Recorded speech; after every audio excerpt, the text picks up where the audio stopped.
season after winning start yesterday at Croke Park, and I'm delighted to have Paul Galvin with us today to talk a bit about this. Paul, firstly, can I start at the start, which was involved you and the rest of your teammates forming a guard of honour for the All-Ireland champion Dubs. How did you enjoy that experience?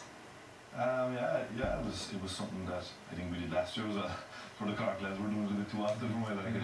I think it's no harm, I suppose. I don't know whose idea it was.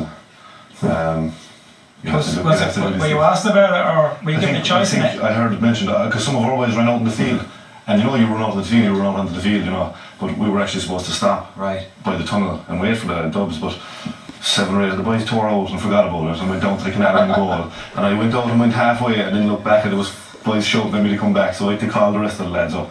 I heard it mentioned, but some of the boys didn't hear it mentioned, but I don't know, it's not, I don't think the Dubs know it didn't make or break the Dubs nice. I suggested that once to the Irish team in Twickenham. It was 2004 after England won the World Cup. Yeah. It was their first game back in Twickenham, and I remember suggesting to the players on the Friday, and they would say they think about it, and then they came back to me that night and said no way. And I think the leader was Kevin Maggs, who lives in Bath, was living in Bath. He said, really, yeah. There's no way we're giving them. And we went up the following day, alright, that stuck into them. I think that we actually won that game, but I think it was funny, the guys thought about it and then they said no, and I thought again might be a nice gesture, Yeah. And there's a tradition of that in rugby, to clap you on and kick you off, Yeah. I thought it was a nice enough gesture, maybe we might refuse, but... Yeah, I heard Jack mention it beforehand in the dressing room, and I think it's no harm at all. It's no harm if it and it can be a good thing for you anyway. It can be a good thing for our lads to stand there and have to clap them all as All-Ireland champions, It's not... We prefer the reverse to be the case, but that's not the situation. So we are benefiting Dublin, so really. Exactly.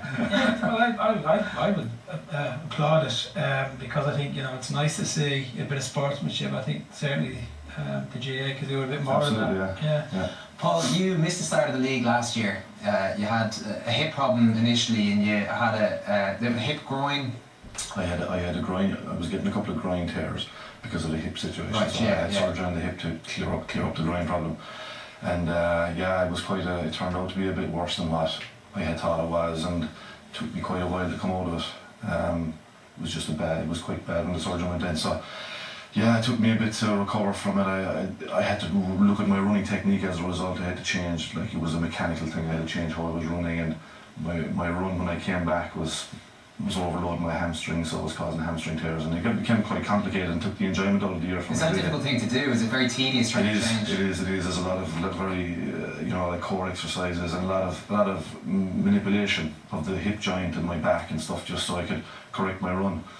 Because like I say, my run was putting my hamstrings under too much pressure, and I picked up a few little hamstring tears, and they weren't bad tears, but they kept taking me out for 2 and 3 weeks at certain times, and it just became difficult. But the surgeon did say at the time that it could take anything up to 12 months for the thing to actually settle down and for it to actually feel like a normal hip joint again.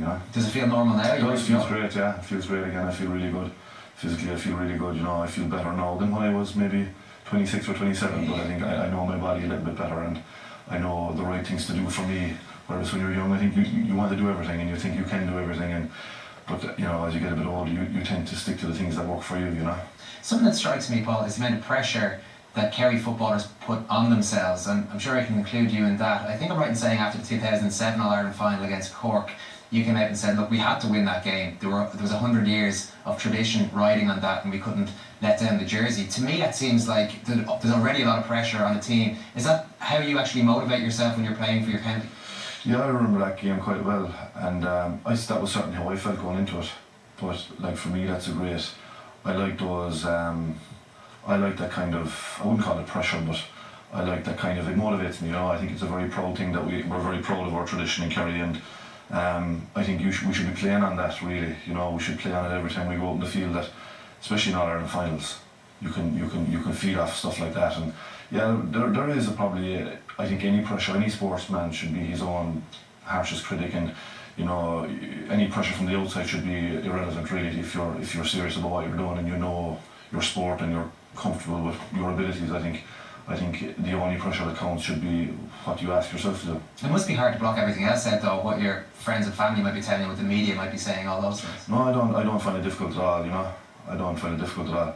I think you have to be able to rationalise it for what it is, be it your family. My family would never be too forthcoming with me, in terms of telling me what I should do or shouldn't do, or my friends for that matter. I think they know me well enough. But I mean, in terms of media, you have to be able to rationalise what's in the media.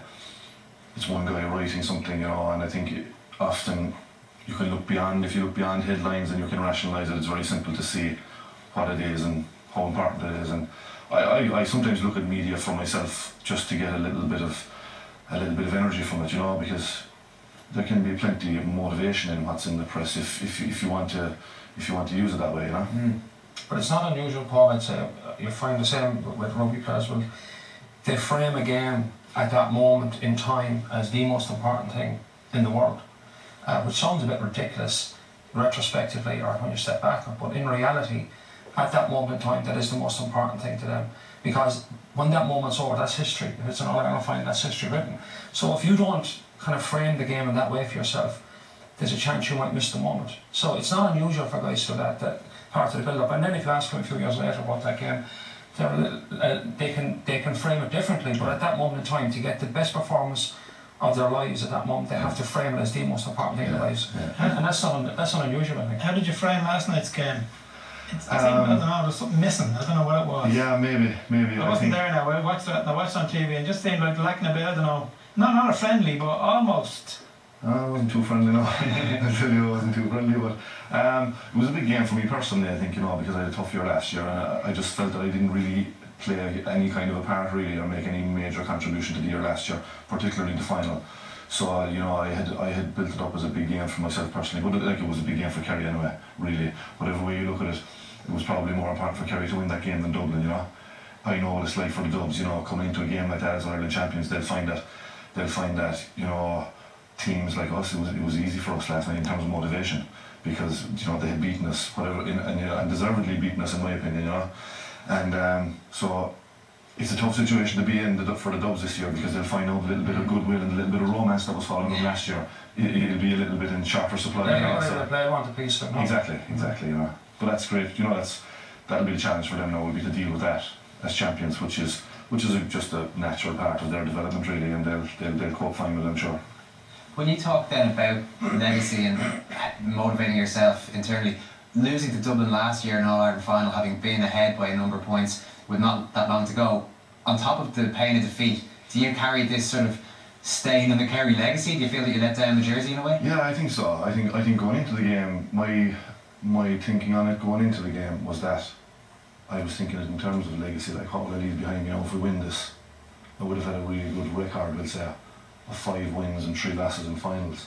Whereas now, I was taking a broader view of it, and I think if you've been around for a while and you've been in All-Ireland finals, you need to look at different ways of framing it, like Eddie was saying, and that was kind of the look I take, the kind of outlook I had on it. But everyone's different, I suppose. Everyone finds different ways of rationalising big games. Like last night, like I say, it was the first game of the league, but for me, I had kind of, it was a big game for me, Yeah. All right. We will take a break. We'll pick this up right after these.